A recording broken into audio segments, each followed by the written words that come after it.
is investor. He has invested in many startups. He is a writer. He is a speaker.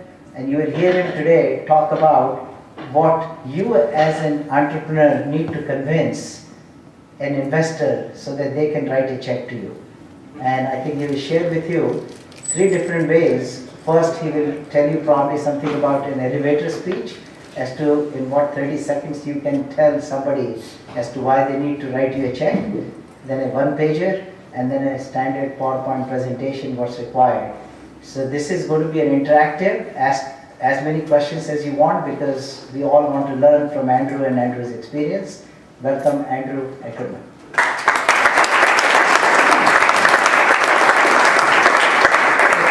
Everyone else gets up and they're down in like 5 minutes. I'm here for the next 3 hours. Get comfortable, smoke them if you got them. I guess we can't do that anymore. So about 5 minutes before we started talking, I realized, I have all the decks they just talked about. I don't actually have anything that says what Dreamit's about. So it's clearly not June 7th, and this is not an Urban Tech Ask Me Anything, but I'm going to steal some slides, just give you an idea of who I am and why am I here. Right, we start with that. I'm going to zoom through this. By the way, in case it wasn't really obvious, I'm from New York and I talk really, really fast. It is okay to say, dude, slow down. Right? You can throw things at me, just yelling back. I have no idea what you're talking about, slow it down. I'm happy to do it. It doesn't do me any good to get through all my material and then people look at me with like dull, phased, confused faces. Number 2, we're going to try to make this as interactive as possible, and we'll try to break it up a little bit because I really don't want to talk for 3 hours straight. And I think it's a lot more interesting that way. Okay? Yep. And also, before I forget, I put cards on either corner. So, as we take little breaks between what's going on, feel free to grab a card and you can always reach out to me. Cool. So, what is Dreamit? Dreamit's a venture fund and an accelerator.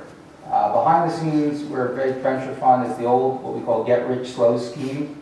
We invest in companies, and we wait 8, 10 years, and hopefully things go really well and we make money. Everything that we do on the accelerator side is designed to feed that venture fund. And we decided about 2 years ago to move a little bit later stage. So who here knows what an accelerator is? Raise your hands, right? Okay, we're in pretty good shape here. When you think of an accelerator, you probably think of a program that runs 3 months, plus or minus, and you have teams pretty early stage, maybe 2, 3, or 4 men and women, sometimes at the idea stage, sometimes they've got a working product and they're looking for their first big customer or two. That's what we call pre-seed, like pre-seed investment before they raised a seed round. We used to do that. We've been doing that since 2008 with the third oldest accelerator, pretty good at it, false modesty aside, and like I said, I'm a New Yorker, so I don't have much of that. But we decided to move one step upstream, or I guess downstream would be the right way to put it. Now we work with companies that generally have revenue, or at the very least, strong pilots that are leading to revenue, but mostly revenue.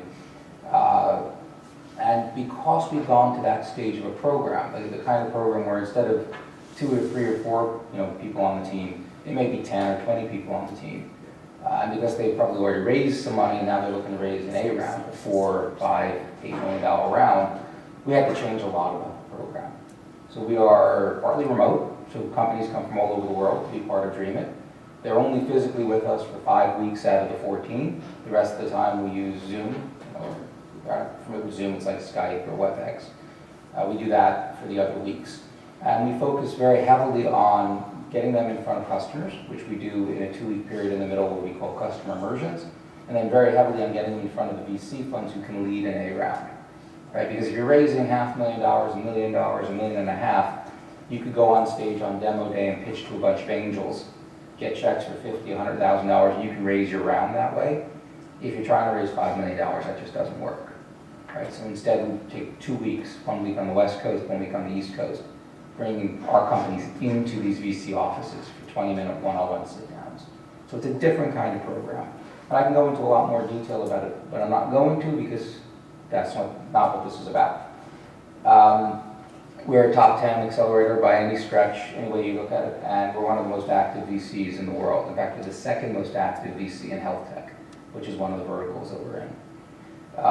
Which is actually, couldn't have asked for a better segue. So I run the urban tech track, and there's a slide a little later that's, what the heck is urban tech. We're also very deep in health tech. We've been running that since 2013. We had an ed tech track that's temporarily on back burner because I just can't run both at the same time. And about a month ago, we launched a secure tech track. So it deals primarily with cybersecurity and also physical security and what, for lack of a better word, we're calling social security, like identity theft, false social media pages, fake news, that kind of thing. That's going to launch the first cohort coming up this fall. And we've worked with over 300 companies since inception. We get applications from all around the world. Like I said, you don't have to be with us in an office for 3 months, so it's very attractive for companies, say, from Latin America or Eastern Europe, or you name it, who want to use this as an opportunity to establish a beachhead in the US, and hopefully an office, and then hopefully a billion-dollar company. I'm going to skip through these things. I promised to tell you what urban tech was, and here it is, right? We basically made that name up because there were things that we liked, and there was no one word that covered it. So we like parts of smart cities, and I'll tell you what we like and what we don't like in a moment, but we knew if we called it smart cities, we wouldn't get the construction tech guys. They just don't consider themselves part of that crew. And we knew if we called it construction tech, we would lose real estate in smart cities. So now we call it urban tech. Specifically, that means that stuff like energy, waste, water, and transportation we're very interested in. And we're not so interested in the stuff where you have to sell the government, just because we're not very good at helping those kinds of companies. Okay, let me pause here. I'm going to get out of this presentation. I'm going to queue up the next one. Before I start, does anyone have any questions about Dreamit, about what I just said? Well, I'm going to take a picture of that last slide if you don't mind. Oh, I'm just joking. I'm totally joking. You want the one that had the urban tech overlap? Yeah. Sure. I should probably ask before I close stuff.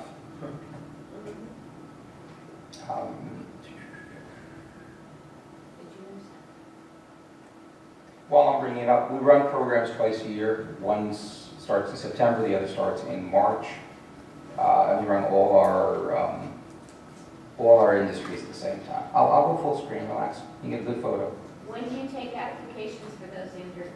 So we just did our final round of interviews last week for urban tech, and we're doing it for health tech as I speak. Secure tech's next week.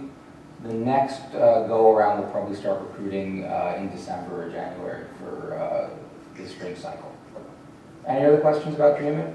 The overlap one, yeah. Okay. Oh, sorry, wrong one. There we go.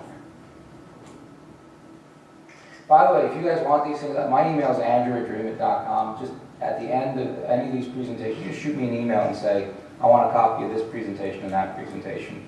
It may take me a while to dig my way out of email, but I do answer all my email, and I'll send you the links. Cool?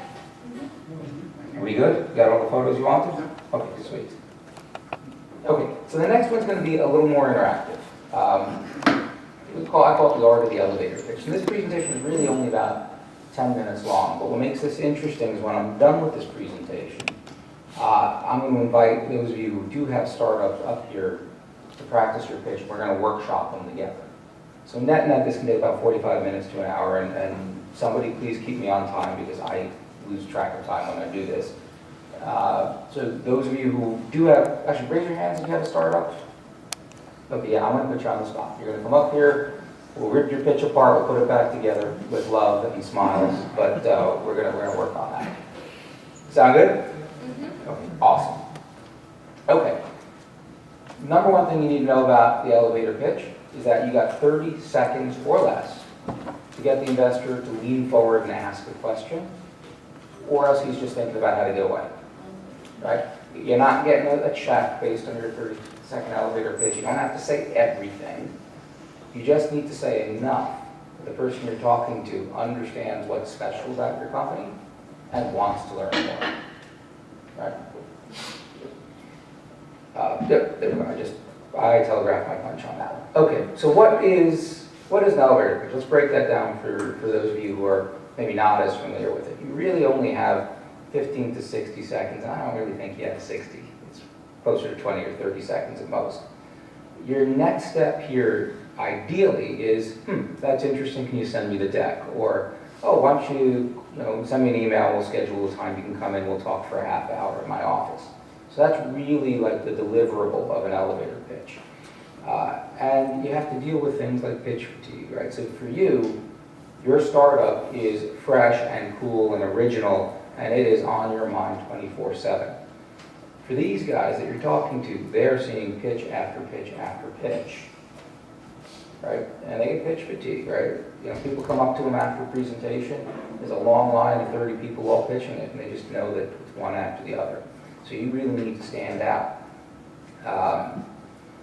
And then there's somebody messed with my deck here, that's not my slide. Okay. Other factors for the pitch is that you want, I'm going to go through this in a lot more detail. There is a certain structure to it that will make sure that you get to all the key elements. And we're going to go through that in more detail. And the last thing is, don't think of the elevator pitch as something that just the CEO does. Every member of the team needs to be able to do this. Like if you're a CTO, and you think, I'm just going to be the one coding, right? What's going to happen if you're at a mixer and an angel investor comes up to you and say, what are you working on? You say, I just code, don't talk to me. I mean, that could be a $100,000 check you just walked away from. So everybody needs to master the elevator pitch. Cool. Funny little idea, like there's times where you can say too much, so boom, right? You can say too much in an elevator pitch. Okay, so let's kind of dig a little deeper. How do you distinguish a good elevator pitch from a bad one? So number one, it grabs attention instantly, right? Get somebody to lean forward. There's good energy behind it. It's simple, right? I'd say, if grandma understands your elevator pitch, you're on the right, you're on the right path. It's clear, it's concise, it's very, it's a big and obvious problem right up there, and it's obvious from the pitch that this is a huge market. Now let's talk about the bad elevator pitches. Usually they're full of jargon. They're full of acronyms. Maybe the people you know get them, right? If the investor knows your space, they probably do. But you know what? Why do you want them to think about the jargon when they could be thinking about your business? Everyone appreciates simplicity. Also, some of them sound too rehearsed. You ever talk to someone and feel like you're on the other end of an info commercial? Right? Yeah, you don't want to be that guy. Right? It's conversational. Also, sometimes you get the entrepreneur who's like, somebody told me I have to get it into 30 seconds. Someone talk really fast. Right? No, that doesn't count. It's like shrinking your page down to like 8-point font. It's cheating, sorry. Right? It's got to be 15, 20, 30 seconds at a normal human being's pace. Not even a New Yorker's pace, like a normal Midwestern pace. So it's more of a tickler than anything, no? Right? No, I don't call it a tickler. So then here it's like it's more of a tickler. So people when use ticklers, it's like, I want to generate curiosity. Sometimes they get all overly like mysterious about it. Like it's an ad campaign and I'm going to stay tuned and Google it. Like, no, don't make me think. Just be totally obvious. It is quite literally a clear, concise statement of what it is. It's not everything, but it's enough that I get right away. Like if my first question is, wait, I have no idea what you're talking about. That's the wrong question.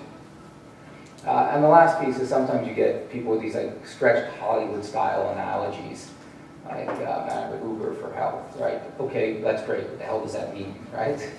Something that sounds cool, but it doesn't really explain. You want to hit all those things in 30 seconds. Oh yeah, and you can do it. I promise you can. That's why we do this as a workshop. Who here knows what Mad Libs are? You remember that? Anyone? What? Mad Libs. Oh yeah, the younger guys like, they do this in camp all the time. So the idea behind Mad Libs was you had two players. One guy would say, okay, I need a noun, or I need a verb ending in ing. The other guy, not knowing what the story's about, would supply those words, and then they'd read it out and it would make a funny story. Kind of fill in the blanks. There's a Mad Libs approach to it, but hopefully the goal is not to be absurd and funny, but to actually concisely bring your pitch to life. And that's what it is. Like, this is really the secret sauce. You want to start, or at least somewhere include your company name. I can't tell you how many times people forget this. You want to cover what you do. You want to be extremely explicit about the problem you solve. Right? Don't assume that they'll put two and two together. Make that explicit. You want to drop the market size, which should end in billion, right? Otherwise it's not big enough. You want to actually state what the market is, right? Because sometimes people don't get it right away. Like, hey, we did services for summer camps. Okay, I get the market, no problem. And you probably even want to say who your customer is in a granular level, right? You might be servicing universities, but you want to be ultra granular. Like, we help the retention departments at universities, right? And then you want to throw your special sauce in there, because otherwise you're just like everybody else. And if you have traction, definitely show it. You know, we're already doing $500,000 of annual recurring revenue. Or we already work with, name drop a couple of big names. Because that last piece will separate you, if you have it, from the 19 other pitches, you know, coming from guys with cocktail napkins. If you don't, you do the best you can. But these are the elements. And I'm going to bring this up later when we do our workshop. We'll have it on in the background. But this is really the secret sauce to an elevator pitch. And I know you're looking a little skeptical. You can do it in 20 to 30 seconds. Okay, so this is a horrible elevator pitch. I guarantee you this is a company that you know and know well, but you won't get it from here. You can read it, but I'll read it out loud. Right? NUCO is a mobile social networking company that enables members to leverage the social graph to safely monetize underutilized assets, strengthen their social ties through real-life exchanges, delivering triple bottom line results. Does anyone have any idea what company that is? No. No. No. Probably Getting close. Uber. Let's keep going. Let's try it this way. If I said this, would you get it? And I lied to one of you, by the way. NUCO is an online marketplace that helps hip professionals gain access to an X billion-dollar vacation property market. There you go. Sorry, you got it right. Good for you. You are the first person to get it right from that description ever. Yeah. So, what's the difference between those two pitches? Right? Number one here, jargon. Don't know who the customer is. No market size. I don't know what market it is. Right? No idea. This one, on the other hand, we got name of the company, right? The market size, what they do, who they sell to, hip professionals in this case, and what their special sauce is. And at the very end, we've already processed X million dollars of rentals in Y cities, right? That's the attraction line, right? It's night and day. Cool?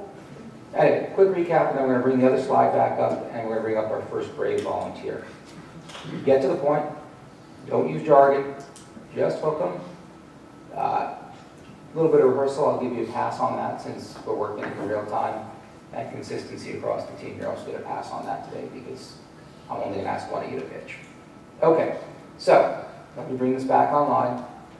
Who wants to go first? Come on up. What's your name? Art Slow.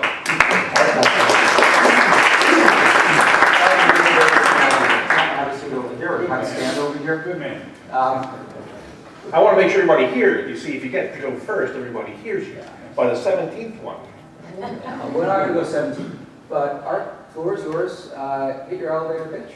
Thank you. My name is Art Slow. I am CEO of Formerics, which was founded right here at the University of South Florida to advance computational modeling technologies and underutilized services. That is both healthcare and laminated composites. We have worked with the Boeing Aircraft Corporation to validate what we do. We currently have 4 patents, and we're looking to expand into the healthcare space with a tool that its initial implementation should generate in the neighborhood of $250 million a year on about $15 million of cost. So we are looking to get our first line of major financing. We need to get somewhere in the neighborhood of $1 million to $1.5 million to move this forward, and we're hoping that this is going to be the first step on our journey. Cool, not too bad. Who wants to? Don't go anywhere. We're not done yet. We're not done yet. Come on back. Okay. I'm not going to do it. You're going to do it. First observation. I've got a question. Are you looking for funding for 2 aspects of that? 'Cause you No, mentioned it is the tutoring. same technology. It has 2 massive markets. Okay, that was confusing. Yeah, Art, because I actually have sat down and talked with you before and have heard a little bit more about what you do, and so, wow, that was kind of long. Well, there you go. That's number one. That was not. I'm afraid so. 15 It to 30 is. seconds. It is. Yeah. We're going to help you prune it down. What else? I would say slow down. Yeah. So if you do it at normal speeds, it's even longer. Anything else? I think the introduction was too long, you like 10 seconds, 15 seconds, stick Yep. around where you're from. Yeah, you can drop like where, I mean, it's nice when you're in Tampa, if you're pitching a TampaBay investor, it helps, but like if you have to drop something for brevity, you can drop some of that. You can drop your own name because let's be honest, like at the end of the day, they care about the company. Oh, and you're wearing a name tag. It might have been just me, but I felt like the jargon in the beginning was a little confusing. Okay. Who else thought it was a little too jargony? Okay. So let me ask a question then. In something like computational modeling, so, What's that? yeah, all right. So here, I'll help you. So now we got You wanna 15 say- seconds. You want to say, how do you get computational model? So who uses it? You mean one comes, Boeing? Bowen, Okay, great. What do they use it for? analyzing carbon composite laminate. Okay, so what is carbon composite laminate used for? That's the stuff you build big airplanes out of. Got it. And why does it matter if you get it right? Because the airplane falls out of the sky if you get it wrong, or it's too heavy. So it is you use the word computational model if you will, that helps you analyze the material large aircraft and similar manufacturers use to make sure it is both light and strong. Now, There it here comes the real question that I have every time I talk to any audience. And that is, because of the unique capabilities of what our technology does, okay? If I'm talking to an industrial engineering audience, I only talk about laminates. Okay. If I'm talking to a healthcare audience, I only talk about the medical side of what we can do. Okay, so let's talk about the medical side. Are you doing, you're not doing pharmaceuticals at this No. point. So what are you doing, like So, artificial hip materials? no, so what we do is we can take an MRI of any living human being. Mhm. We can convert it into a full analysis-capable three-dimensional model of that human being, and we can run simulations on it. So the Army, we could run traumatic brain injury simulations. Okay, let me bring it back, okay? So we'll do a lot of this, we're going to iterate through this. We have a computational model which works from everything from the material that goes into making airplanes to the human body, where we can create a digital twin of that and run simulations on that, so we can figure out if the airplane's going to fall apart in the air before we launch the plane. And by the way, you can throw the markets. The market for computational simulations across the different sectors is over X billion dollars. Can you drop the word computational or use a more generic term? You could It's a use computer model. It's a computer It's a model. computer model. If you don't know what it means, you're like, oh, what's he mean by that? You could do Computer computer models, right? Yes, Or sir. you could even just say, we help large We corporations. simulate. We help See large simulation. corporations, ranging from airplane manufacturers like Boeing to medical research companies like, drop another customer if you got it, create simulations of everything from airplanes to the human body. You don't want to add proprietary simulation because you are unique. Okay? So, Everybody else. in the interest of time, I would drop words like, I would get rid of the words like proprietary or unique, because we're going to assume that's the case, or we're going to assume that you've kind of thrown it in there and maybe not. We have to check that. Because remember, like, what's the follow-up questions you might get on this? I might get, wow, how does that same simulation work for both an airplane and a human body? Right. If I come forward and I ask you that, you've already won that first round. Yeah. I'm interested. Right? I might then ask, well, those are very different markets. Where are most of your customers? I'm asking, where are most of your customers? Near term in the laminates, long term in medical. Okay, where are the current, like the immediate term, the right now paying customers? Are there any? There was Bowen. We no longer have them as a customer. But, Yeah, that you may not want to go down that route. Exactly. But that's the universe that can use us immediately. Okay, so I would start with the ones you can use immediately. We might telegraph anything from X and Y. We already service, heavy manufacturing and transportation. And then use that market size, because I'm sure that market size is big enough to support it. A little bit more on the traction and the name dropping. Obviously, don't drop a name when you then have to explain, like, oh yeah, we don't use them. We don't serve them anymore. We work them in the other. Yeah. But frankly though, they're funding us right over. Yeah. We both have to know. And you can drop you can include the stuff about the patents, because that is a little bit of a distinguishing traction point for something like this. There are a lot of industries where the patents don't really mean all that much. In my not so humble opinion, probably here it does. You left out your special sauce entirely. Like, what is it that makes your simulations better? That's something very difficult to explain quickly. And what makes ours different is that the technology that we use is adapted to material properties that existing technology does not model. And that's a long discussion about So Yeah, there's gonna be times where it's tough, and you can telegraph it with if you have unique people on it. Like, he's one of the, 5 top scientists that deals with X, Y, and Z. Just something that gives away, like, no, it's not me just claiming I'm better, but there's more there. That's what I'm hoping the forefront. Pretty good. I actually like it when it's more of a train wreck the first time around. There's more of us to talk, more things for us to talk about. But you're good. I appreciate you jumping up. Let's get somebody else. Secondary first in the room. What's your name? Bruce Camp. Bruce. Hi. Cool. The floor is yours. Okay, I'm Bruce Camp from Reciprocal, and what we do is we have a custom dual currency payment platform that incorporates both digital currency and cryptocurrency at the point of sale, as well as online in various marketplaces. Our secret sauce is that we're able to use a mobile gateway app to convert cryptocurrency to digital currency, to make that digital currency spendable immediately at the point of sale with no fees and no latency. We've partnered with several barter exchanges worldwide. It's an $18 billion a year industry. We're also partnering with companies in the cannabis space to enable payments for cannabis at the point of sale at dispensaries where they're unable to get a merchant account or a bank account. We're able to use crypto and digital currency for payments. Cool. Okay, thoughts? Long. Yeah, a little long. We'll talk about what you can pull out. Okay. If there's no fee, how do you monetize? We monetize it by charging merchants 4% transaction fees on sales, and they pay that with digital currency. So there's no fee to the customer. There's no fees to customers, there's no fees for converting crypto to digital or moving crypto to another person. But well, that's okay. It's okay if you get that kind of question. But I would say, no additional fees for conversion. Or no. When you say digital, do you mean fiat? No, digital currency is a trade currency or our own digital currency. You mean like coin or crypto? It's not coin, it's not crypto, and it's not fiat. It's our own currency Okay. that's used within the network. Okay. Script, basically, kind of thing. Yes. Okay. About the pitch first. We can go into the company later, and I'll give you time to meet each other. But about the pitch itself, what were your thoughts? Anyone else? He's using buzzwords that the average person may not understand. A little bit of that. We can help with that. It's better. Yeah, so the biggest thing I had was that the flow didn't work for me. There was like I forgot to mention the market size. It was somewhere in the middle, stuff like that. I would make it, and also it was a little rehearsed, right? So what I would, and I know this is not an artificial environment for that, but I would try to make it a little more conversational. And, so say, listen, I run a company name here.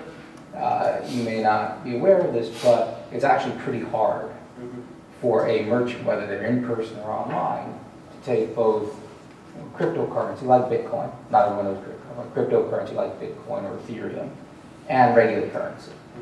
Right? And so we have built first, the only, can you drop that word without, okay. Yeah, then the only, if you can say it, then say it. So we've been the only platform that I can take both of them seamlessly without additional conversion fees, just for a standard 4% transaction fee. Right? And if you want to go into the stuff about the cannabis industry, you can. I would take it out. Okay. Does anyone here understand why it's particularly a pain point for the cannabis industry? Yes. It's a tough. They can't get access to banks. So it's kind of fielder's choice on that. But if you bring it in, I would make it very short, right? It's especially attractive to the cannabis industry, where we have how many partners? One major partner. Yeah, where we already have one major partner because of the how unbanked that industry is. So really kind of compress it down. The market size that you quoted, was that the overall market transaction size for all kind of merchant accounts? No, just the barter industry itself is 18 The billion. barter industry. The barter industry is 18 billion. Why is the barter industry the market? Well, we're disrupting that industry, and we're using the existing merchants in that industry to bring it into our network. So I'm not sold on that. Right? I might argue that the industry is either the merchant account industry as a whole. Right? You can take anyone's merchant account business. Now you can get dollars and crypto. Right. Or you might do a number based on what the current transactions are in crypto for actual purchases, which are probably pretty small, or projections. And I'm sure you can find decent research that says buy 2025, there's going to be X billion dollars of transaction volume in crypto.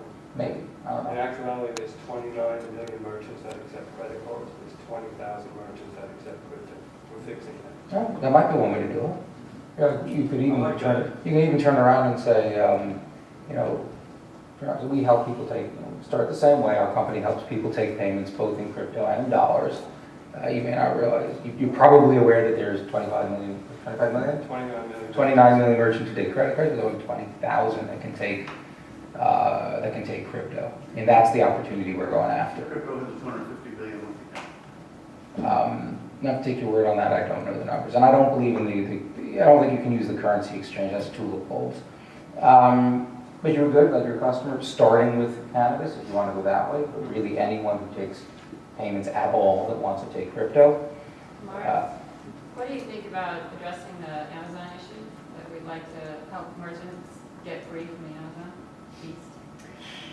I wouldn't go there because why am I using Amazon? It's not for the currency, it's for the customers. For the convenience. Yeah, so, but the convenience, there are not a lot of people in this country that don't have credit cards. Like, I might want to pay with crypto, but more I want to find the product that I need at the lowest price. So until you know that with consistency, I can come on a marketplace and find what I need right away, I wouldn't compete there. I mean, and you don't need to touch the end user, you can touch just the merchant. And how about separating the reciprocal market from the cannabis market pretty much entirely in terms of pitch? Nah, I think it's fine. I think you can say that, you know, we're starting with the cannabis market because there's so much unbanked issues there, but really we can work for anyone who takes credit cards now that wants to take crypto. Right? And you can play with something. Ooh, sorry, I'll get to you in 1 second. You can play with combining the elements, right? So you can work the 29 million, the 20,000 into that. You could say, you know, we're starting with the cannabis industry because they are so massively unbanked. That's a little jargony, but it's so hard for them to get bank accounts. But really, any one of the 29 million people who take credit cards, merchants who take credit cards today, who want to take crypto, they're all our potential customers. The other thing is that we provide those merchants with an online marketplace where they can promote and sell goods. Yeah, no, that's out. That's out. That's out of the business as a whole. It's certainly out of the business. Sorry, I'm being very brusque about it. It's hard to build two businesses at once. No, it's the same business. The marketplace, you need to bring customers, otherwise you don't have a marketplace. Right? I want people to come to my site. No, the merchants themselves buying and selling the marketplace. Longer conversation. Okay. But if all you do is sell a merchant account that's crypto enabled to merchants, that could be a big business by itself. Okay. Right? So I'm a big fan of stripping it down to like one big thing that creates a lot of value. Okay. Right? Just nail that, you'll be super rich. I don't have to worry about the marketplace. Okay. Cool. Thanks again. Okay, who wants to come on next? Sorry, did you have anything like that? I actually think the secret sauce is different. I think the secret sauce is demystifying and simplifying the crypto market for the average customer. Right now, you've got to be pretty much a geek to deal with crypto. And if you're offering what I think you're offering, you're giving me the opportunity to have an app where I can walk in and pay with crypto without being a genius. And I think that's a piece of secret sauce right there. It's an app and a debit card that has dual currencies on it. Listen, you guys continue the conversation. It may be that I missed part of the pitch. I thought it was more pitched towards the merchants. And then the pitch is, you know, we make taking crypto as easy as taking credit cards. See, you go. But, well, okay, not as cheap. It's possible that I missed the nuance of the business, but you get the idea. All right, so consider this illustrative. Okay, who's next? Come on down. You get a lot less credit between the third and fourth people up, but hopefully it'll still be helpful. You are? Shlomo, nice to meet you. Nice to meet you. You're on. Shlomo Solson from Leap Collar. We are a communication platform that allows you to reach more customers in a less amount of time. We all hate making phone calls. We make 50 phone calls a day, dial each and every phone, leave a voicemail 95% of the time people don't pick up, leave an email, leave a text message. We help alleviate that pain by automating phone calls, emails, and texts. All you need to do is pre-record your voicemails, text messages, emails one time, and if the person does not pick up a phone, it leaves those 3 messages. If they do pick up the phone, you're instantly connected to them with no delay. Some of the people we focus, some of the companies we focus on are insurance companies, political candidates, any types of sales teams that makes phone calls, but we're open to other marketplaces such as hospitals for emergency notifications and nonprofit organizations for event notifications. Thank you. Okay. Comments before I jump in? Too long. Okay. Yeah. I gotta tell you, like, if one thing you guys can do is open up your phone and start the stopwatch. Like, it doesn't ever seem as long when you're doing it than it does when other people are watching, right? Same way, like, you're never talking as loud as it sounds right up here, and you're never talking as slowly as you think. Okay. So that's one of the things perception-wise, and hopefully that'll help. Next thing. No market size. Okay, that's true too, there's no market size. Or any customers. There was a very light touch on the customers. We're gonna get, yeah, we'll talk about that a little more. Other things for her. It's a lot of explaining what we do, Okay. so then that could be added on later. But I'm not really sure what special for. Okay. Cool. And I heard something else over here. Rehearse. Very sales pitchy. Cut down profits because they don't pay. Okay. Okay, the general miscellaneous business advice, worth what you paid. Okay, so let's break it down step by step. Company name's good so far, no one's forgot their company name. Usually, by the third or fourth one, somebody just forgets to mention that. What you do is way too long, and the problem was also too long, right? Okay. So, you turn around and you say, listen, sales teams who make, the biggest problem that a sales team that makes outbound phone calls has today is efficiency.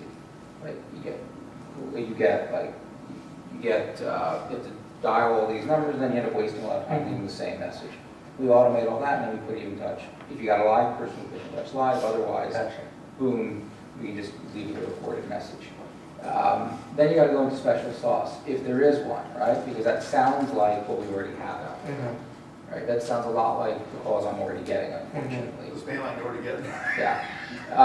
There's all sorts of regulatory issues about whether we have pre-existing relationships. I'm going to give you a pass on that, that you are vending towards customers who already have a relationship with the end users, so they're allowed to do it.